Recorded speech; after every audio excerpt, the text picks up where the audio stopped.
ನೀವು ಮದುವೆ ಮನೆಗಳಲ್ಲಿ ತಿಂದು ಬಿಸಾಡಿದ ಊಟದ ಎಲೆ ಕೊನೆಗೆ ಎಲ್ಲಿ ಹೋಗುತ್ತೆ ಅಂತ ಯಾವತ್ತಾದರೂ ಯೋಚನೆ ಮಾಡಿದ್ದೀರಾ? ನಿಲ್ಲಿ. ಆ ಊಟದ ಎಲೆಯನ್ನ ಕಸಕ್ಕೆ ಎಸೆಯುವ ಮುನ್ನ ಒಮ್ಮೆ ಯೋಚಿಸಿ. ನೀವು ಅಲ್ಲಿ ಎಸೆಯುತ್ತಿರುವುದು ಕೇವಲ ಊಟವನ್ನಲ್ಲ, ಒಬ್ಬ ರೈತನ 4 ತಿಂಗಳ ಪರಿಶ್ರಮವನ್ನ. ಮದುವೆಗೆ ಬಂದು ಅಕ್ಷತೆ ಹಾಕಿ ಆಶೀರ್ವಾದ ಮಾಡೋದು ದೊಡ್ಡದಲ್ಲ, ಊಟದ ಎಲೆಯಲ್ಲಿ ಅನ್ನ ಬಿಡದೆ ತಿನ್ನೋದಿದೆಯಲ್ಲ, ಅದೇ ನಿಜವಾದ ಪುಣ್ಯ.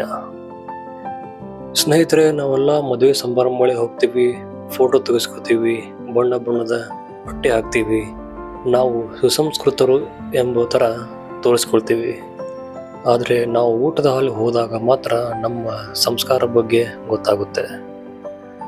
ಬರೀ 5 ರೂಪಾಯಿ ಕೊತ್ತಂಬರಿ ಸೊಪ್ಪಿಗೆ ಚೌಕಾಸಿ ಮಾಡೋ ನಾವು ಮದುವೆ ಸಮಾರಂಭಗಳಲ್ಲಿ ಫ್ರೀಯಾಗಿ ಸಿಗುತ್ತೆ ಅಂತ 50 ಐಟಮ್ ಹಾಕಿಸ್ಕೋತೀವಿ.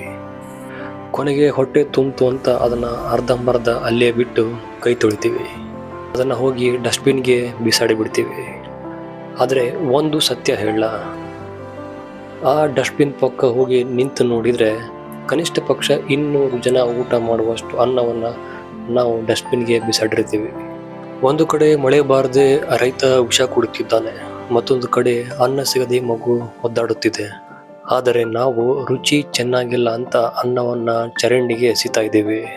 ಅನ್ನವನ್ನ ಚೆಲ್ಲುವ ಹಕ್ಕು ನಮಗೆ ಯಾರಿಗೂ ಇಲ್ಲ ಸ್ನೇಹಿತರೆ, ಯಾಕಂದ್ರೆ ಅದನ್ನ ಸೃಷ್ಟಿ ಮಾಡೋಕೆ ನಮಗೆ ಆಗಲ್ಲ.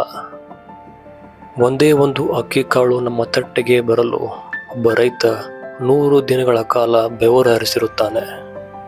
ನೀವು ವೇಸ್ಟ್ ಮಾಡಿದ ಪ್ರತಿ ಅಕ್ಕಿ ಕಾಳು ಆ ರೈತನ ಮುಖಕ್ಕೆ ಒಗಿದ ಹಾಗೆ ಆಗಲ್ವಾ? ಇದು ಪಾಪ ಅಲ್ವಾ? ಸ್ನೇಹಿತರೆ, ನಿಜವಾದ ಶ್ರೀಮಂತಿಕೆ ಯಾವುದು ಗೊತ್ತಾ? ತಟ್ಟೆಯಲ್ಲಿ 50 ಐಟಮ್ ಹಾಕಿಸಿಕೊಳ್ಳೋದಲ್ಲ, ಹಾಕಿಸಿಕೊಂಡ ಒಂದೇ ಒಂದು ಅಕ್ಕಿ ಕಾಳನ್ನು ಪೂರ್ತಿಯಾಗಿ ತಿನ್ನುವುದು. ಅದು ನಿಜವಾದ ಶ್ರೀಮಂತಿಕೆ. ದಯವಿಟ್ಟು ಮುಂದಿನ ಸಲ ಊಟಕ್ಕೆ ಕೂತಾಗ ಬಡಿಸುವವರಿಗೆ ಹೇಳಿ, ಸ್ವಲ್ಪ ಸ್ವಲ್ಪ ಹಾಕಿಸಿಕೊಳ್ಳಿ, ಬೇಕಂದ್ರೆ ಮತ್ತೆ ಹಾಕಿಸಿಕೊಳ್ಳಿ. ನಾಚಿಕೆ ಬಿಟ್ಟು ಹೇಳಿ, ನನಗೆ ಇಷ್ಟೇ ಸಾಕು ಎಂದು. ಅನ್ನದಾತ ಸುಖವಾಗಿರ್ಬೇಕೆಂದರೆ ನಾವು ಮೊದಲು ಅನ್ನಕ್ಕೆ ಗೌರವ ಕೊಡಬೇಕು. ಈ ವಿಡಿಯೋ ನೋಡ್ತಿರೋ ಪ್ರತಿಯೊಬ್ಬರಿಗೂ ನನ್ನದೊಂದು ಸವಾಲು. ಮುಂದಿನ ಸಲ ನೀವು ಮದುವೆಗೆ ಹೋದಾಗ ನಿಮ್ಮ ತಟ್ಟೆಯನ್ನು ಪೂರ್ತಿಯಾಗಿ ಖಾಲಿ ಮಾಡಿ ಅದನ್ನು ಫೋಟೋ ತೆಗೆದು ನನಗೆ ಕಳಿಸಿಕೊಡಿ. ಅನ್ನವನ್ನು ಗೌರವಿಸುವ ಸಂಸ್ಕಾರ ನಮ್ಮಿಂದಲೇ ಪ್ರಾರಂಭವಾಗಲಿ. ಈ ವಿಡಿಯೋವನ್ನು ನಿಮ್ಮ ವಾಟ್ಸಪ್ ಗ್ರೂಪ್ಗಳಿಗೆ ಶೇರ್ ಮಾಡಿ. ಊಟ ಎಸೆಯುವ ಒಬ್ಬ ವ್ಯಕ್ತಿ ಬದಲಾದರೂ ನಮ್ಮ ಪ್ರಯತ್ನಕ್ಕೆ ಯಶಸ್ಸು ಸಿಕ್ಕಂತೆ. ನಮಸ್ಕಾರ.